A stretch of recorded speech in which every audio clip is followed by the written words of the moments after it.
In the autumn of 911, a Frankish king rode out to meet the man who had spent 30 years burning his kingdom to the ground. He was not marching to war. He was coming to make a deal. The man waiting for him was no king, no prince, no lord of ancient blood. He was a Viking, a sea raider whose name struck terror from the coasts of Francia to the gates of Paris. His name, as the Franks recorded it, was Rollo. By the time this meeting was over, that Viking would hold the largest and richest piece of territory any Norseman had ever wrung out of Western Europe.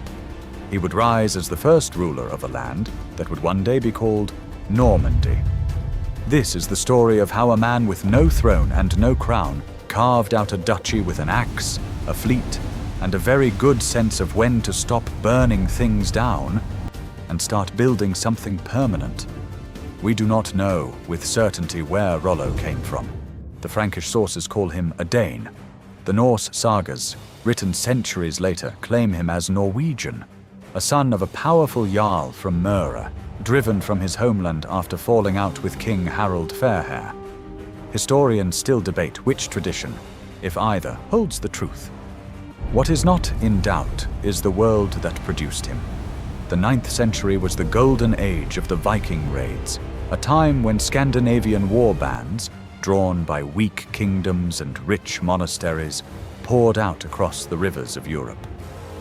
Frankish chroniclers described fleets that seemed to appear out of nowhere, moving faster upriver than any army could respond, vanishing before a defense could be organized. By the 880s, Rollo was one of the most capable commanders among them, a leader other Vikings would follow, which in that world was worth more than any title.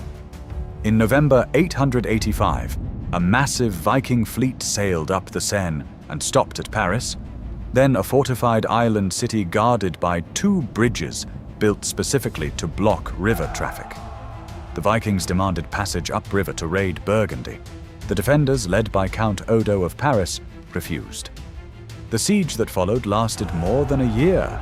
The Vikings battered the towers with siege engines and tried to burn the bridges, while the Franks held on through sheer stubbornness. Rollo's exact role is debated by historians, but the campaign was the environment that made him. Proof that even Francia's greatest fortress city could be humbled by ships and axes. The siege ended not with a Viking victory, but with a payment. Emperor Charles the Fat bought the raiders off with silver and let them pass upriver instead. The message to every ambitious raider in the north was unmistakable. Francia would pay to be left alone. For the next 2 decades, the lower Seine Valley became Rollo's hunting ground. Frankish kings rose and fell, and through it all, Viking fleets, Rollo prominent among them, continued to raid, retreat, and raid again along the river, leading straight to the kingdom's heart. By the early 900s, Rollo's followers had stopped simply passing through. They were wintering over, holding ground, building a real base near Rouen.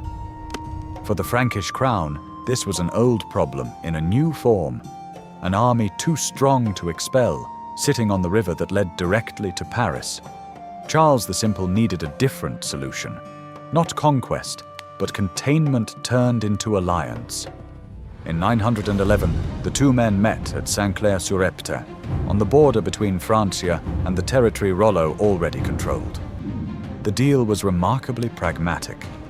Charles granted Rollo formal title to the land around the lower Seine, the core of what would become Normandy, in exchange for Rollo's conversion to Christianity, his loyalty to the crown, and his fleet's new job, defending the river against other Vikings who might try exactly what Rollo himself had spent decades doing. It was, in effect, hiring a wolf to guard the sheep by giving him his own flock. The chronicler Dudo of Saint-Quentin, writing a century later, preserved a famous and probably legendary detail. When told he must kiss the king's foot in submission, Rollo refused and had one of his men do it in his place, lifting the royal foot so high that Charles toppled backward off his seat. True or not, it captures the spirit of the deal. This was a negotiation between near equals, not a surrender. Rollo held up his end of the bargain. He was baptized, taking the name Robert. and settled into governing rather than raiding, granting land to his followers, rebuilding churches his own men had once burned, and reviving Rouen as his capital. He didn't fully sheathe the sword. Frankish sources suggest he kept expanding westward after 911. But the fundamental shift had happened. Rollo was no longer hunting the next target. He was securing an inheritance. That's the remarkable part. Plenty of Viking leaders won battles and extracted tribute. Very few converted that violence into something lasting. Rollo did. When he died around 930, his territory didn't dissolve. It passed to his son William Longsword, then down a line of dukes that would eventually produce William the Conqueror, who in 1066 used that same Norman military tradition to seize the crown of England itself. Rollo's deal at Saint-Clair-sur-Epte is sometimes remembered as the moment the Vikings were finally tamed. But that undersells it. Rollo and his descendants took the tools of the very kingdom that had failed to defeat them and built one of the most effective military states in medieval Europe. Within a century and a half of a Viking fleet first threatening Paris, Rollo's line sat on the throne of England. All of it traces back to a river, a siege that almost broke Paris, and a bargain struck on the banks of the Epte, where a king who couldn't defeat his enemy decided instead to make him family.